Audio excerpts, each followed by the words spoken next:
Good morning. कैसे हैं आप सभी? आशा करते हैं कि आप सभी अच्छे होंगे, मस्त होंगे। तो आज जो बीएड का कॉमन पेपर है, इंट्रोडक्शन टू डिसेबिलिटी, उसमें यूनिट फर्स्ट की सब यूनिट 1.3 को देखेंगे। तो आइए देखते हैं 1.3 में क्या है। हम आपको बताना चाहेंगे कि इसके पहले वाले वीडियो में हमने जाना था पीडब्ल्यूडी एक्ट 1995 क्या है, और पीडब्ल्यूडी एक्ट 1995 के उद्देश्य क्या हैं। इसके पहले वाले वीडियो में हम लोगों ने ये चीजें पढ़ चुकी है। अब जो है उसी को आगे बढ़ाते हुए हम देखते हैं कि 1.3 में और क्या-क्या चीजें हैं। अगर जो वीडियो नहीं देखे हैं उसका लिंक डिस्क्रिप्शन में दे दिया हूँ, उस लिंक पे जाके उस वीडियो को देख सकते हैं। और 1.3 की अगर हिंदी देखें तो भारत में दिव्यांगों के लिए परिभाषा, श्रेणियां, बेंचमार्क विकलांगताएं और कानूनी प्रावधान, यानी जो दिव्यांगों की परिभाषा होती है और उनकी कैटेगरीज क्या है, श्रेणियां क्या हैं, तथा बेंचमार्क विकलांगताएं क्या क्या होती हैं, और उनके लिए जो है भारत में कानूनी प्रावधान क्या है। तो हम इस वीडियो में देखेंगे पीडब्ल्यूडी 1995 के अनुसार दिव्यांगता के प्रकार। आज की वीडियो में हम इसी पर चर्चा करेंगे। फिर जो है अगली वीडियो में हम देखेंगे पीडब्ल्यूडी एक्ट 1995 में कुल कितने अध्याय हैं, और उन अध्यायों में दिव्यांगों के लिए क्या क्या चीजें दी गई हैं, वो हम अगली वीडियो में देखते हैं। तो आइए शुरू करते हैं इस वीडियो को। तो पीडब्ल्यूडी एक्ट 1995 के अनुसार जो दिव्यांगताएं बताई गई हैं, वो कुल 7 प्रकार की दिव्यांगताएं बताई गई हैं। तो आज हम जो है इस वीडियो में इन 7 प्रकार की दिव्यांगताओं के बारे में पढ़ेंगे। तो ये 7 प्रकार की दिव्यांगताएं कौन कौन सी हैं, आइए हम देखते हैं कि वो 7 प्रकार की दिव्यांगता कौन कौन सी है। तो पहली दिव्यांगता है मानसिक मंदता। पहली दिव्यांगता क्या है? मानसिक मंदता।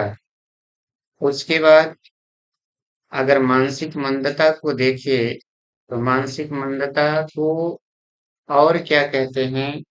मानसिक मंदता को और कहते हैं बौद्धिक अक्षमता। क्या कहते हैं? बौद्धिक अक्षमता।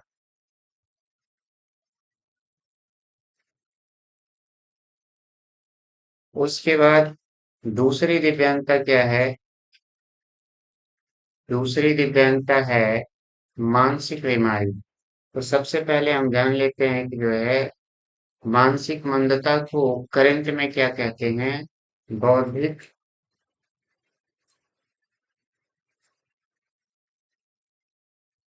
दिव्यांगता।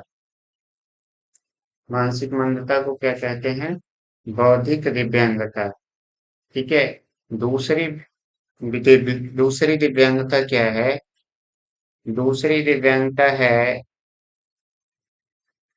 मानसिक बीमारी, जिसको इंग्लिश में मेंटल इलनेस बोलते हैं। तीसरी दिव्यांगता है श्रवण अक्षमता, जिसको इंग्लिश में हियरिंग इम्पेयरमेंट कहते हैं।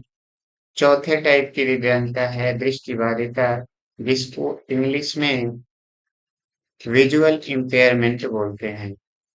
अगली दिव्यांगता है अल्प दृष्टि दोष, जिसको इंग्लिश में लो विजन बोलते हैं। क्या बोलते हैं? Low vision. अगली दिव्यांगता है गामक अक्षमता, जिसको इंग्लिश में बोलते हैं लोकोमोटर डिसेबिलिटी। क्या बोलते हैं? Locomotor disability. ठीक है। और जो लास्ट दिव्यांगता है वो क्या है? कुष्ठ रोग मुक्त, यानी लेप्रोसी फ्री, जिसको कुष्ठ रोग भी बोलते हैं। तो हम इस वीडियो में इन्हीं 7 प्रकार की दिव्यांगताओं के बारे में डिटेल से पढ़ेंगे। क्या करेंगे? डिटेल से पढ़ेंगे। तो आइए जानते हैं कि जो है ये 7 प्रकार की दिव्यांगताएं कौन कौन सी हैं? तो पहली दिव्यांगता है मानसिक मंदता, जिसको हम इंग्लिश में मेंटल रिटार्डेशन और करंट में देखा जाए तो क्या बोलते हैं? बौद्धिक अक्षमता बोलते हैं। ठीक है। हमारे समाज में सामान्य व्यक्तियों के साथ कुछ बौद्धिक अक्षमता में कमी वाले व्यक्ति भी रहते हैं। इन व्यक्तियों को बौद्धिक अक्षम कहा जाता है। इनकी बौद्धिक क्षमता सामान्य व्यक्तियों की तुलना में कम होती है तथा इनके सामाजिक अनुकूलन में भी कमी पाई जाती है। समय-समय पर बौद्धिक अक्षमता को विभिन्न विशेषज्ञों द्वारा परिभाषित किया गया है। बौद्धिक अक्षमता की परिभाषाओं में चिकित्सकीय कारणों पर अधिक ध्यान दिया गया, किंतु American association on intellectual and developmental disabilities AAIDD द्वारा वर्ष 2010 में दी गई नवीनतम परिभाषा में सामाजिक कारणों पर अधिक ध्यान दिया गया। यानी यहाँ पे यदि देखा जाए तो मानसिक मंदता क्या है? हमारे समाज में देखा होगा कि बहुत सारे बुद्धिजीवी लोग भी हैं और उसमें बहुत सारे ऐसे भी कैंडिडेट हैं जिनमें बौद्धिक क्षमता है। यानी बौद्धिक अक्षमता का मतलब क्या हुआ? वो सामान्य व्यक्तियों से उनकी बुद्धिलब्धि कम होती है, कार्य करने की क्षमता कम होती है और उनमें सोशलाइजेशन भी कम होती है। इसके अनुसार जो सामान्य व्यक्ति होते हैं, उनकी क्षमता के अनुसार इनमें क्या होती है? कमी होती है। अब इनकी जो परिभाषाएं दी गई हैं, जो विद्वानों ने इनकी परिभाषाएं दी है, उनको पहले जो है किस कारण से देखा जाता था? चिकित्सकीय कारणों से परिभाषाएं दी जाती थी, उसको ध्यान में रख के दी जाती थी चिकित्सा के अनुसार। लेकिन जो करंट सेशन चल रहा है, करंट दौर चल रहा है, उसमें चिकित्सकीय को ज्यादा महत्व न देके परिभाषाओं में सामाजिक कारणों पर ज्यादा जोर दिया गया है। तो आइए देखते हैं कि जो है American association on intellectual and developmental disability की परिभाषा क्या होती है। अब इसके अनुसार यानी American association on intellectual and developmental disability AAID 2010 के अनुसार जो बौद्धिक अक्षमता की परिभाषा है वो क्या है? बौद्धिक अक्षमता एक अक्षमता है जिसमें बौद्धिक क्रियात्मकता एवं अनुकूल व्यवहार दोनों में सारभूत सीमितता पाई जाती है, जिसके अंतर्गत कई दैनिक सामाजिक एवं व्यावहारिक कौशल आते हैं। यह अक्षमता 18 वर्ष से पूर्व प्रकट होती है, यानी यह 18 वर्ष के पहले परिलक्षित होती है। ये जो AAIDD है, AAIDD 2010 यानी यह एक अमेरिकी संस्था है जिन्होंने बौद्धिक अक्षमता को 2010 में परिभाषित किया था और उसने क्या बताया था कि बौद्धिक अक्षमता क्या है? एक अक्षमता है जिसमें बौद्धिक क्रियात्मकता एवं अनुकूल व्यवहार दोनों में सारभूत सीमितता पाई जाती है।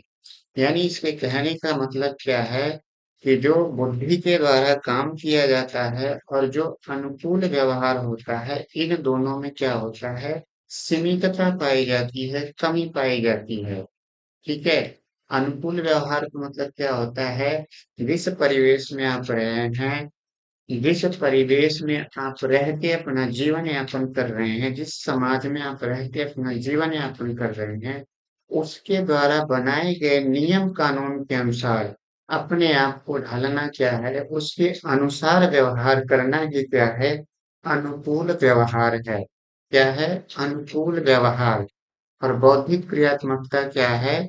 कि जो बुद्धि के द्वारा कार्य किए जाते हैं, जो भी बाह्य जगत में, अपने आस पड़ोस में, परिवेश में, घर में जो भी काम किए जाते हैं जिसमें बुद्धि का प्रयोग किया जाता है, उससे हम क्या कहते हैं? बौद्धिक क्रियात्मकता। और जो है ये सीमितता जो बताई गई है अनुकूल व्यवहार और बौद्धिक क्रियात्मकता में, वो किसमें दिखाई देती है? जिसके अंतर्गत आते हैं दैनिक जीवन के क्रियाकलाप, सोशलाइजेशन एवं बिहेवियरल स्किल्स। ठीक है, इसके अंतर्गत डेली रूटीन की क्रियाएं आती हैं, समाज के साथ आप कैसा बिहेव करते हैं वो आती है, और आप जो है अपने आस पड़ोस में कैसा व्यवहार करते हैं वो चीजें आती हैं। और सबसे बड़ा इसमें नोट पॉइंट क्या है कि यह 18 वर्ष के पहले परिलक्षित होती है। ठीक है, यहाँ तक चीजें समझ में आई। आइए अब आगे बढ़ते हैं। अच्छा, ये पहली दिव्यांगता थी पीडब्ल्यूडी एक्ट 1995 के अनुसार। अब दूसरी दिव्यांगता क्या है? मानसिक बीमारी, मेंटल इलनेस।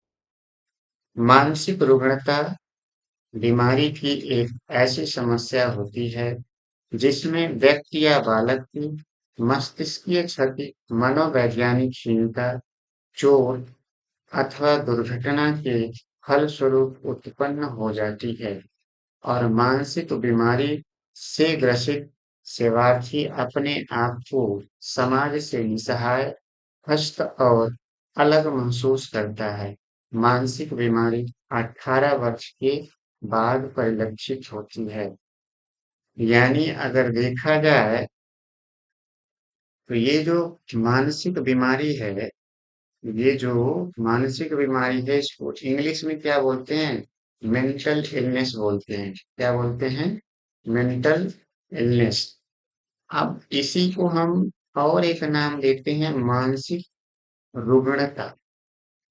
मानसिक रुग्णता बीमारी की एक ऐसी समस्या है, बीमारी की एक ऐसी समस्या होती है जिसमें व्यक्ति या बालक की मस्तिष्कीय क्षति, मनोवैज्ञानिक हीनता, चोट, दुर्घटना के फलस्वरूप उत्पन्न हो जाती है, और मानसिक बीमारी से ग्रसित सेवार्थी अपने आप को समाज से निस्सहाय, हस्त और अलग महसूस करता है।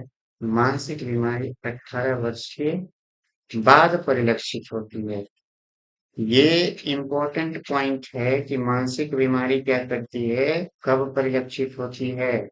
18 वर्ष के बाद।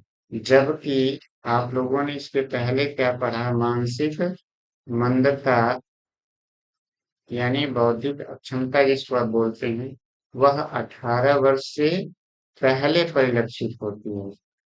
क्या करती है? 18 वर्ष से पहले परिलक्षित होती है। ठीक है, अब आइए हम इसको विस्तार से समझते हैं।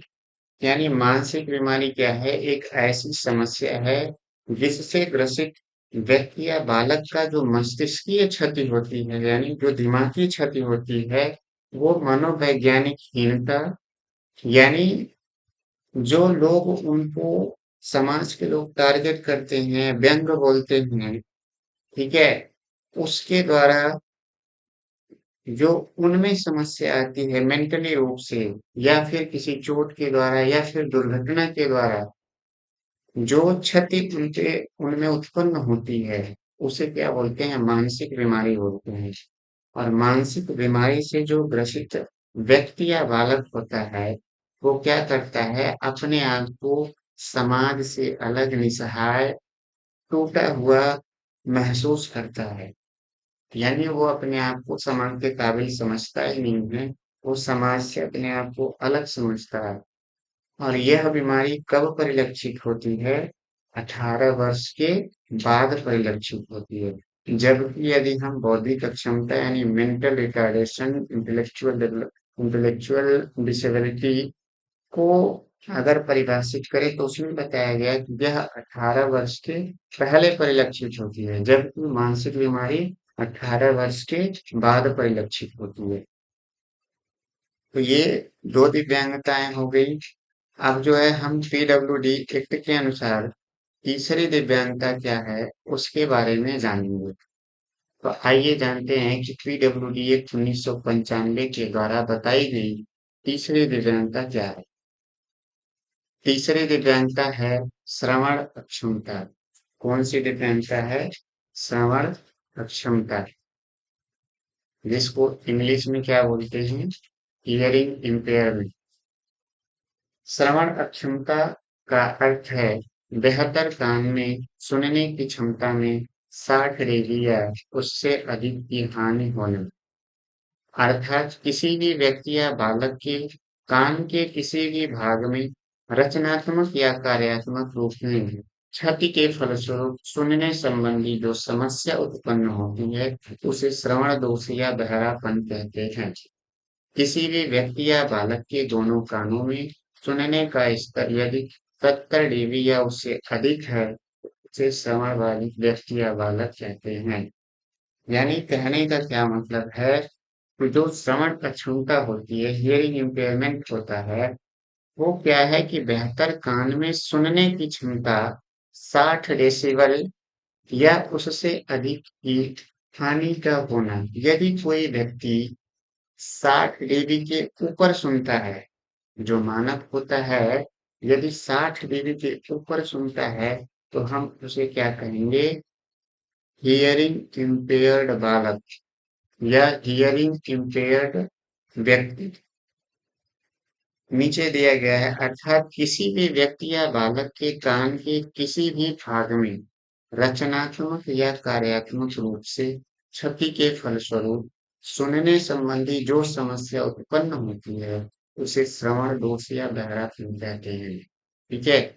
अब जो है यहाँ पे क्या बताया गया है कि किसी भी व्यक्ति या बालक के कान के किसी भी किसी भी भाग में रचनात्मक, रचनात्मक का मतलब क्या होता है? जो कान की रचना होती है, कान की बनावट होती है, या कार्यात्मक, या कार्यात्मक यानी जो कान का कार्य होता है उसमें यदि किसी भी प्रकार की क्षति के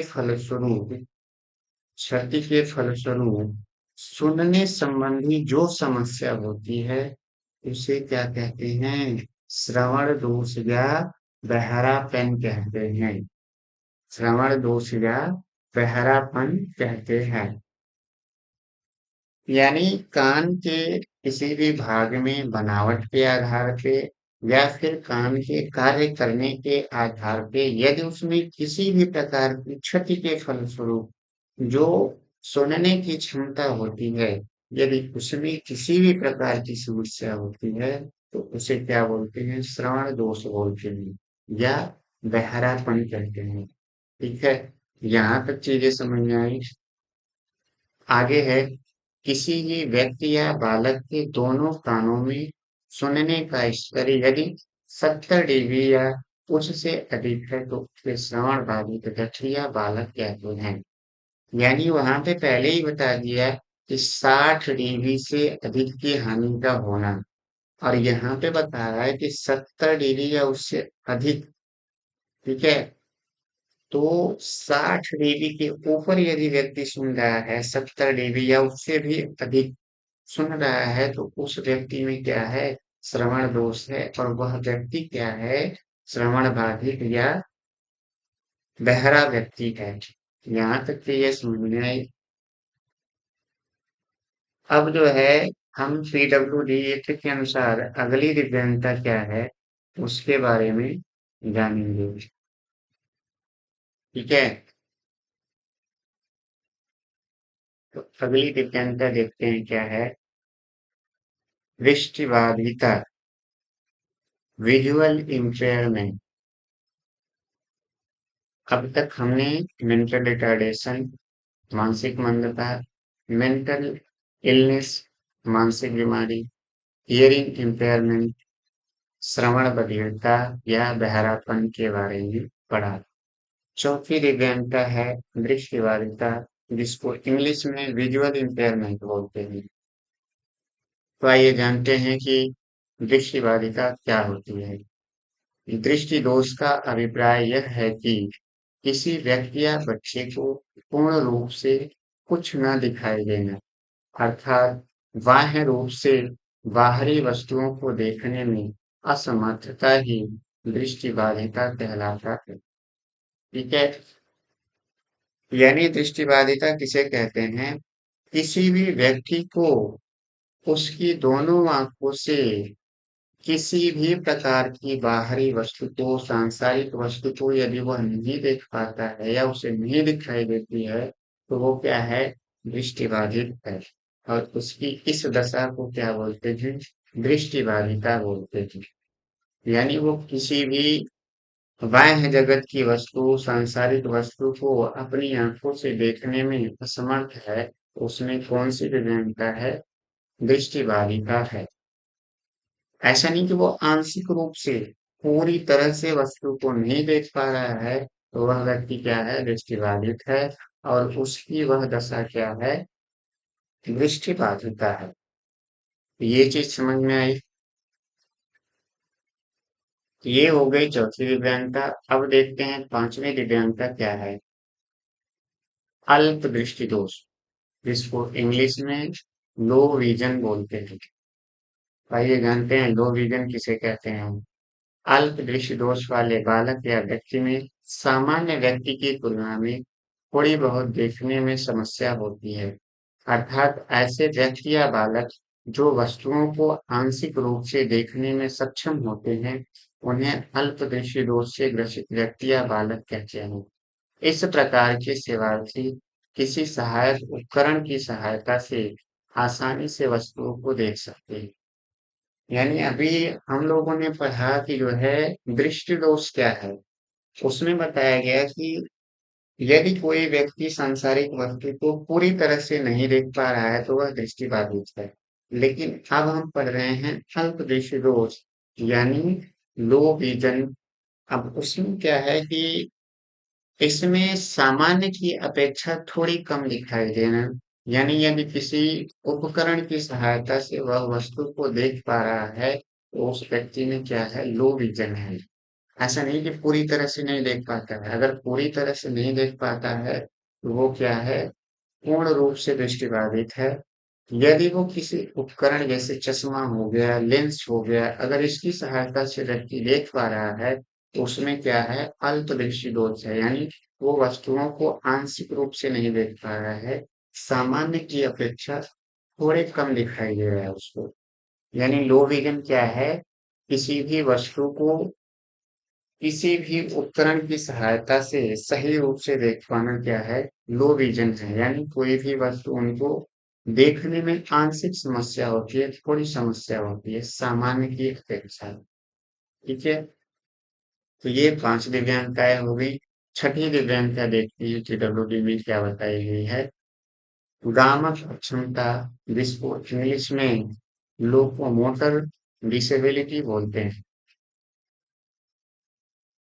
तो आइए जानते हैं कि लोकोमोटर डिसेबिलिटी क्या है, गामक अक्षमता किसे कहते हैं। गामक अक्षमता, इसे गत्यात्मक अक्षमता के नाम से भी जाना जाता है। इस प्रकार की समस्या से ग्रसित व्यक्ति या बालक में शारीरिक क्षति के फलस्वरूप चलने फिरने से संबंधित समस्या होती है। इस प्रकार के सेवार्थी की मांसपेशियों में आपसी सामंजस्य नहीं बन पाता है और वह सामान्य व्यक्ति या बालक की तरह सामान्य कार्य को करने में असमर्थ हो जाता है तथा सामान्य व्यक्ति की तरह चलने फिरने में भी असमर्थ हो जाता है। इनकी इस अवस्था को भ्रामक अक्षमता कहते हैं। यानी अगर सीधे तौर पर देखा जाए तो गामक का मतलब होता है चलने फिरने से संबंधित। अगर हम उसमें अक्षमता शब्द जोड़ते हैं तो चलने फिरने संबंधी असमर्थता। यानी ऐसा व्यक्ति या बालक जो किसी भी कारणवश चलने फिरने में असमर्थ है, शारीरिक रूप से यदि उसमें कोई क्षति है जिसकी वजह से वह चलने फिरने में असमर्थ है, तो उस व्यक्ति में कौन सी समस्या है, कौन सी दिव्यांगता है? गामक अक्षमता है। ठीक है। ये व्यक्ति सामान्य व्यक्ति की तरह चल फिर नहीं पाते हैं, तो ऐसे व्यक्ति को हम क्या कहेंगे? गामक अक्षम कहेंगे। और इनके इस दशा को क्या कहेंगे? गामक अक्षमता कहेंगे। इनके जो है मांसपेशियों में, जो इनकी मांसपेशियां होती हैं चलने फिरने वाली, इनमें सामंजस्य ही नहीं बन पाता है। इनमें जो है जुड़ाव ही नहीं हो पाता है, जिसकी वजह से ये चलने फिरने में असमर्थ हो जाते हैं। अतः इन्हें भ्रामक अक्षम व्यक्ति कहते हैं और इनकी इस दशा को क्या बोलते हैं? भ्रामक अक्षमता बोलते हैं। अभी हम लोगों ने पीडब्ल्यूडी एक्ट 1995 के अनुसार 6 प्रकार की दिव्यांगताओं को पढ़ लिया है। अब लास्ट दिव्यांगता क्या है, हम उसको भी देख लेते हैं। तो लास्ट दिव्यांगता क्या है? कुष्ठ रोग, लेप्रोसी कर्व। लेप्रोसी कर्व क्या है, इसके बारे में हम पढ़ते हैं। शरीर की बाह्य त्वचा में किसी भी प्रकार के धब्बे, काले अथवा सफेद हो जाना या बाह्य त्वचा का उग्र हो जाना कुष्ठ रोग कहलाता है। अर्थात इस प्रकार की समस्या से ग्रसित व्यक्ति या बालक के बाह्य त्वचा में सफेद अथवा काले रंग के धब्बे बन जाते हैं तथा उनके पास की कोशिकाओं से संवेदनाओं का आदान प्रदान बंद हो जाता है। कुष्ठ रोग सामान्य श्वसन संबंधी संक्रमण से भी फैलता है। यह माइक्रो बैक्टीरिया वायरस के द्वारा आसानी से एक व्यक्ति से दूसरे व्यक्ति के शरीर में प्रवेश कर जाता है और उसे कुष्ठ रोगी बना देता है। यानी अगर सिंपल लैंग्वेज में समझा जाए कि कुष्ठ रोग क्या है, शरीर पर सफेद अथवा काले धब्बे बन जाना, और जहां ये धब्बे बन जाते हैं शरीर के किसी भी अंग में, त्वचा पे, वहां की जो कोशिकाएं होती हैं उसके आसपास की, वो सेंसलेस हो जाती हैं, उनमें संवेदना ही नहीं रह जाती है। आप उस जगह चाहे सुई चुभाओ, चाहे उसको जो है माचिस की तीली जला के टच कराओ, उसको कोई फर्क नहीं पड़ेगा क्योंकि वहां की त्वचा जो है वो सेंसलेस हो गई है, संवेदनहीन हो गई है। वहां पे आप चाकू भी मार लोगे तो उसको फर्क नहीं पड़ेगा क्योंकि वहां कोई संवेदना ही नहीं व्यक्त हो पा रही है। और ये जो है, अब ऐसा नहीं कि जो है हम सामान्य व्यक्ति पे देखते हैं पिंपल्स हो जाते हैं, तो पिंपल्स जब खत्म होते हैं तो काले धब्बे बन जाते हैं। तो ये नहीं है कि वो भी कुष्ठ रोगी है। इसमें एक बहुत बड़ा मेन पॉइंट क्या है कि वहां की त्वचा क्या होती है, संवेदनहीन हो जाती है। वहां पे ठंडा गर्म दर्द का एहसास नहीं होता है। एक नॉर्मल दाग धब्बे वाले व्यक्ति और कुष्ठ रोग वाले दाग धब्बे वाले व्यक्ति में सबसे बड़ा अंतर क्या होता है कि यदि जो नॉर्मल दाग धब्बे वाला व्यक्ति होगा, उसकी त्वचा में आप अगर थोड़ा-सा कुछ चुभाओगे तो वो चिल्ला पड़ेगा, हो सकता है आपको पीट भी देगा। लेकिन जो कुष्ठ रोगी है, उसकी त्वचा में उस जगह पे यदि कुछ चुभाओगे, तो उसे कोई फ़र्क नहीं पड़ेगा क्योंकि उसको पता ही नहीं चलेगा। वहाँ की उसकी कोशिकाएँ जो है संवेदनहीन हो चुकी होंगी। और यह फैलता कैसे है? यह सांस संबंधी बीमारी जो होती है, संक्रमण जो होता है, श्वसन संबंधी संक्रमण जब व्यक्ति सांस लेता है, अगर आपके आसपास कोई कुष्ठ रोगी है, वो अगर सांस लेता है तो उसके सांस से जो माइक्रोबैक्टीरिया निकलते हैं, वायरस निकलते हैं, वो उसके सांस द्वारा निकल के आपके अंदर भी प्रवेश कर सकते हैं और वो आपको भी कुष्ठ रोगी बना सकते हैं। यानी ये क्या है, ये बैक्टीरिया के द्वारा फैलने वाला क्या है, रोग है। अगर कोई रोगी आपके आसपास है कुष्ठ रोगी, तो हमेशा कोशिश करिए कि उससे दूर रहिए क्योंकि उसके द्वारा ये वायरस आपके अंदर भी जा सकते हैं और आपको भी कुष्ठ रोगी बना सकते हैं। ठीक है, तो हम लोगों ने आज क्या पढ़ा, जो पीडब्ल्यूडी एक्ट है, पीडब्ल्यूडी एक्ट,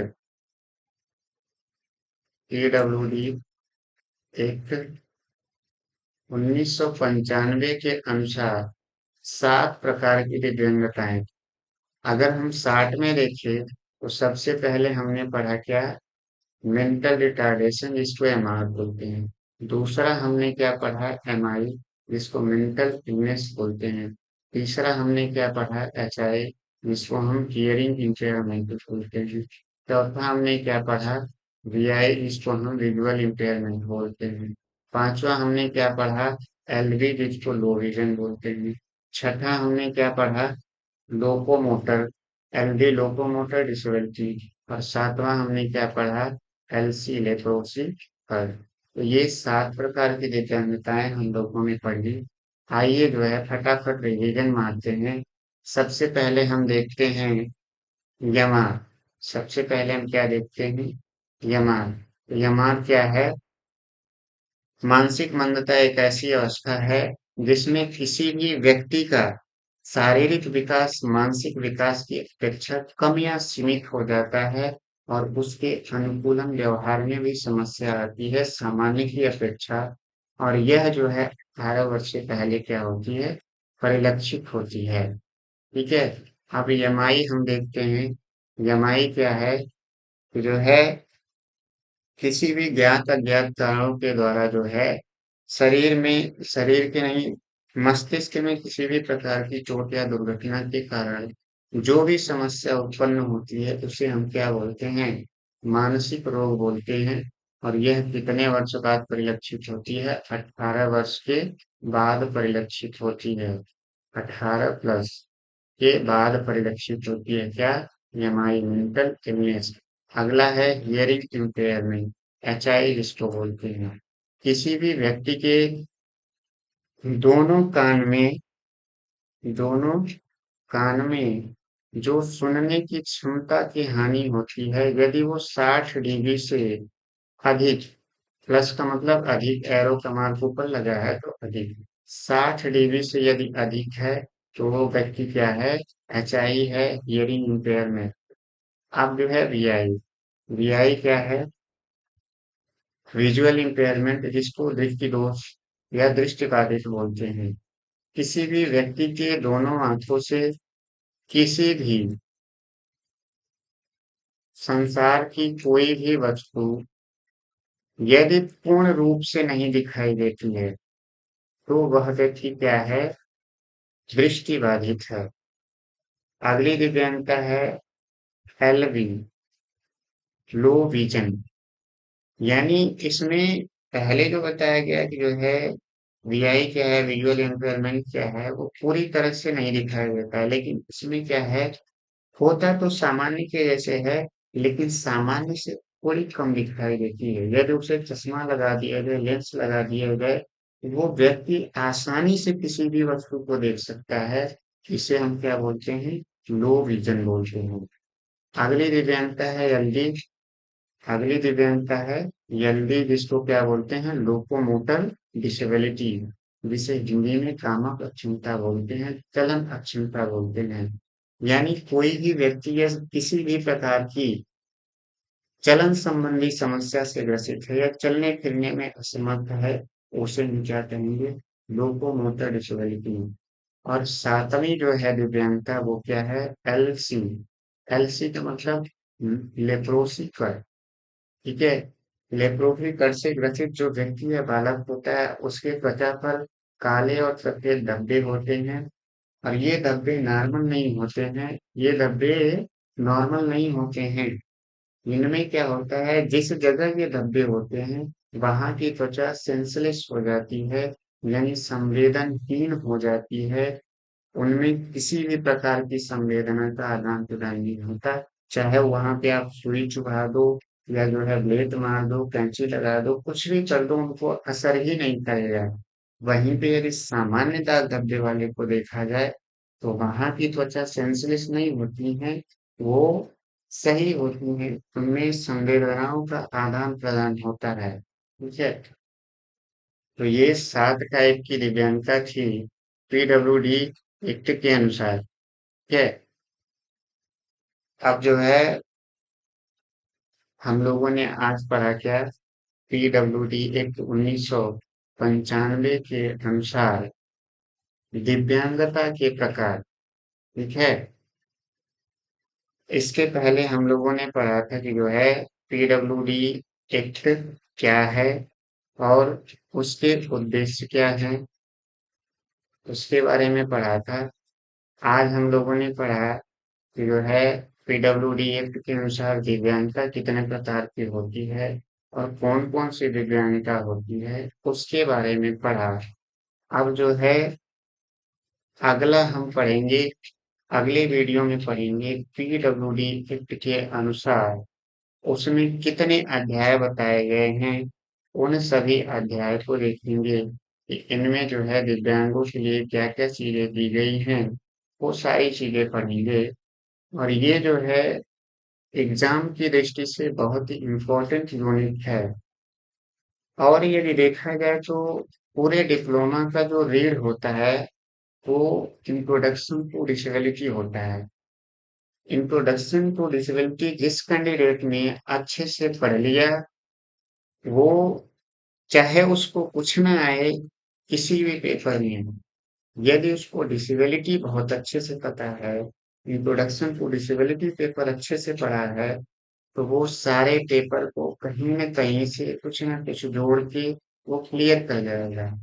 लेकिन यदि जिस कैंडिडेट को disability common paper introduction to disability यदि सही से नहीं पता है, तो वो चाहे जितना रट्टा मार ले, वो एग्ज़ाम क्लियर नहीं कर पाएगा। ठीक है? तो कोशिश करिए कि इंट्रोडक्शन टू डिसेबिलिटी वाले पेपर को बहुत अच्छे से पढ़ो। ठीक है? बहुत सारी कॉलेजों में क्या होता है कि वही रटा-रटाया नोट्स लोग दे देते हैं और बच्चे जो है उसी को लेके बड़े खुश होते हैं।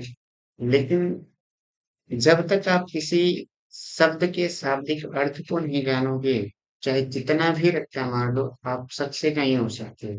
सबसे पहले कोशिश करना चाहिए कि ये हमसे पूछ क्या रहा है। आप उस यूनिट को पढ़ो, उसकी हिंदी को पढ़ो, सब यूनिट में जाओ।